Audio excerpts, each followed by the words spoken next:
Avis vascular centre మన దేశంలోనే the best varicose vein hospital.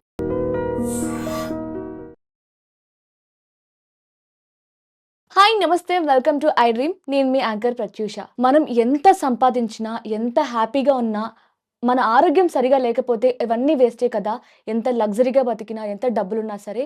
So మనకి ఎందుకు అనారోగ్య సమస్యలు వస్తున్నాయి, అనారోగ్య సమస్యలు వచ్చినప్పుడు ఎలాంటి కేర్ తీసుకోవాలి, ఎలాంటి మెడిసిన్ తీసుకోవాలి, హోమియోపతిలో పెద్ద పెద్ద రోగాలు ఉంటాయి కదా, అంటే మైగ్రేన్ కావచ్చు, ఇంకా అంతులేని జబ్బులకు ఎలాంటి మెడిసిన్ ఉంటుంది, వాటిని ఎలా క్యూర్ చేసుకోవాలి, ఇవన్నీ కూడా క్లీన్గా ఎక్స్ప్లెయిన్ చేయడానికి ఈరోజు మనతో పాటు మన స్టూడియోలో హోమియోపతి స్పెషలిస్ట్ డాక్టర్ భరద్వాజ్ గారు మనతో ఉన్నారు. సో సార్తో మాట్లాడి మన విషయాలు తెలుసుకుందాం. నమస్తే సార్. నమస్తే అండి. ఎలా ఉన్నారు సార్? నేను బాగున్నానండి. సార్, మనం ఈ మధ్య కాలంలో చూస్తే చిన్న పిల్లలు అయినా సరే కొంచెం ఎప్పుడూ ఒకటి క్యారీ చేస్తూ ఉంటారు. అంటే ఆస్తమా ఉన్న వాళ్ళు ఎక్కువగా. సరే, అసలు ఆస్తమా ఎందుకు వస్తుందంటారు? అసలు దీనికల మెయిన్ రీజన్ ఏంటి? ఆస్తమా అనేది ఒక అలర్జిక్ డిజార్డర్ అండి. నార్మల్‌గా మనము చాలామంది ఇమ్యూనిటీ అంటూ ఉంటారు, రైట్? ఇమ్యూనిటీ పెరగాలి అని మందులు తీసుకుంటుంటారు. సో, ఇమ్యూనిటీ పెరగకూడదు, ఇమ్యూనిటీ తగ్గకూడదు. ఇమ్యూనిటీ ఆప్టిమల్‌గా ఉండాలనమాట. ఎప్పుడైతే ఇమ్యూనిటీ తగ్గిపోతుందో అప్పుడు ఇన్ఫెక్షన్స్ వస్తాయి. అంటే మనకు రోగనిరోధక శక్తి బాలేనప్పుడు మనకు బ్యాక్టీరియా గానీ, వైరస్ గానీ, ప్రోటోజోవన్స్ గానీ, లేకపోతే మల్టీసెల్యులార్ పారాసైట్స్ గానీ, ఫంగస్ గానీ అన్నీ వచ్చి మనల్ని అటాక్ చేసి మనకు డిసీజెస్ తెప్పిస్తాయనమాట. అదెప్పుడు ఇమ్యూనిటీ తగ్గిపోతే, రైట్? ఓకే. అదే ఇమ్యూనిటీ పెరిగిపోయిందనుకోండి, అంటే మన ఇమ్యూన్ సిస్టము కావాల్సిన దానికంటే ఎక్కువ రియాక్ట్ అయిందనుకోండి, దాన్ని అలర్జీ అంటామనమాట. ఆస్తమా కూడా ఒక టైప్ ఆఫ్ అలర్జీ. సో, ఎప్పుడే గాని మన ఇమ్యూన్ సిస్టమ్ అనేది ఎక్కువ రియాక్ట్ కావద్దు, తక్కువ రియాక్ట్ అవ్వదు. మధ్యలో ఉండాలి. ఆ స్వీట్ స్పాట్‌లో ఉండాలని. అదే కరెక్ట్ ఇమ్యూనిటీ. ఎప్పుడైతే మనకు కావాల్సిన దానికంటే ఇమ్యూనిటీ ఎక్కువ రియాక్ట్ అయిందో దాన్ని అలర్జీ అంటాం. Asthma is a type of allergy. ఆస్తమాలో ఏమవుతుంది? సో, మనకు వాతావరణంలో చాలా పదార్థాలుంటాయి, రైట్? న్యాచురల్ పదార్థాలున్నాయి. ఇప్పుడు అన్నీ కెమికల్స్ అయిపోయినాయి. సో, ఈ కెమికల్స్ అన్నీ మనం రెస్పిరేషన్ ద్వారా లోపలికి ఎంటర్ అవుతాయి. ఒక్కసారి లోపలికి ఎంటర్ అయినప్పుడు ఏమవుతుందంటే, మన రెస్పిరేటరీ సిస్టమ్‌లోకి ఈ పైప్ ఉంది చూసారా? దీన్ని ట్రాకియా అంటారు. ఇక్కడి నుంచి బ్రాంచెస్ వస్తాయి. దాన్ని బ్రాంకై అంటారు.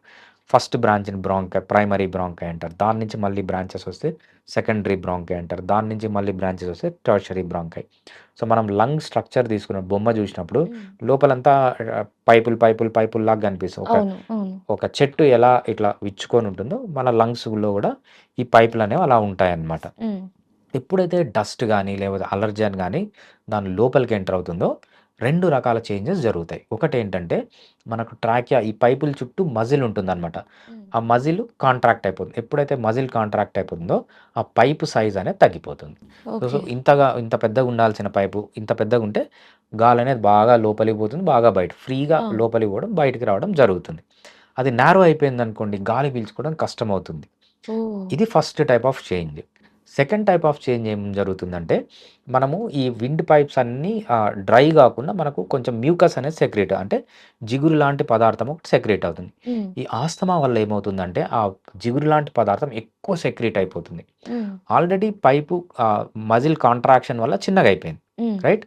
దాని లోపల ఎక్కువ ఈ లిక్విడ్ రావడం వల్ల ఆ పైప్ అనేది స్పేస్ అనేది ఇంకా తగ్గిపోతుంది.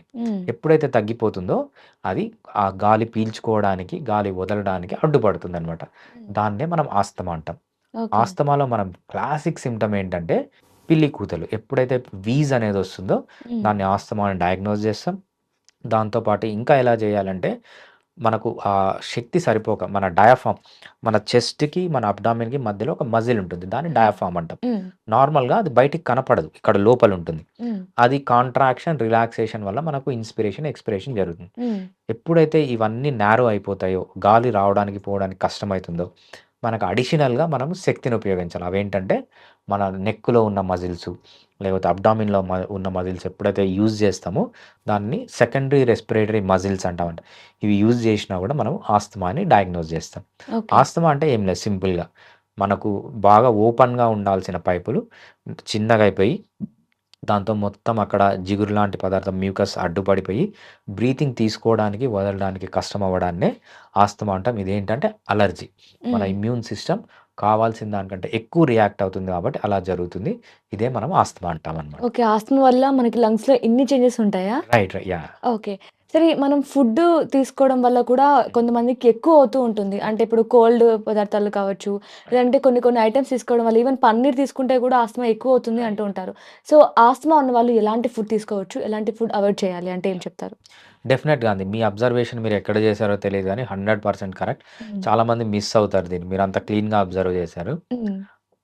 మనకు ప్రపంచంలో ఏ పదార్థానికన్నా అలర్జీ ఉండొచ్చు.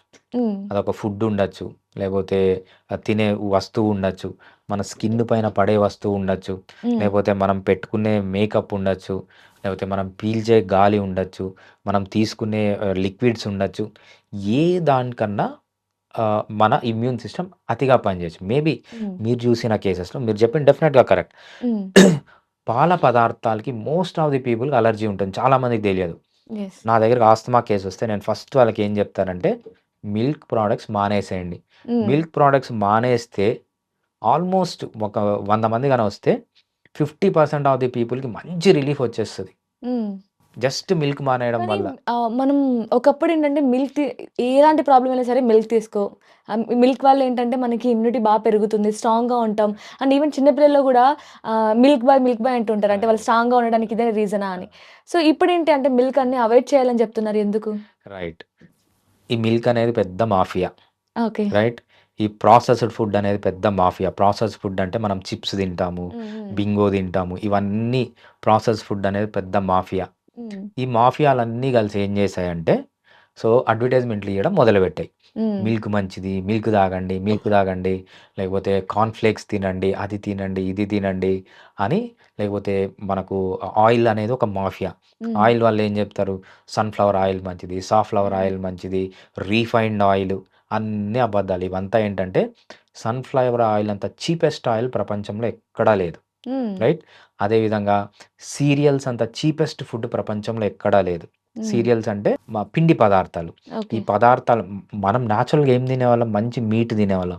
మంచిగా వెజిటబుల్స్ తినేవాళ్ళం. అవి మన నేచురల్ ఫుడ్. వీళ్ళేం చేశారంటే ఈ మాఫియాలందరూ కలిసి అడ్వర్టైజ్‌మెంట్‌లిచ్చి ప్రజల్ని బ్రెయిన్ వాష్ చేశారనమాట. హ్మ్. అంటే అప్పట్లో మీడియా లేదు రైట్. అప్పట్లో టీవీలో ఏ అడ్వర్టైజ్‌మెంట్ వస్తే అదే నమ్మేవాళ్ళం. హ్మ్. నా దగ్గర చాలామంది ఒక 10 ఇయర్స్ ముందు నాకు దగ్గర ఒక ప్రిస్క్రిప్షన్ వచ్చింది. ఓకే. ఒక ఆర్ఎంపీ రాసాడు ప్రిస్క్రిప్షన్. హ్మ్. ఆర్ఎంపీ రాస్తే దాంట్లో ఉంది. బూస్ట్ పొద్దున 2 స్పూన్లు, మధ్యాహ్నం 2 స్పూన్లు, రాత్రి 2 స్పూన్లు అని బూస్ట్ అని రాసాడు. ఆ! నేను పేషెంట్‌ని అడిగా, "ఏయ్! ఎవడ్రా ఇది రాసింది ఎక్కడ?" అంటే మా ఆర్ఎంపీ రాసినాడు. హ్మ్. "మీ ఆర్ఎంపీ రాసినాడా?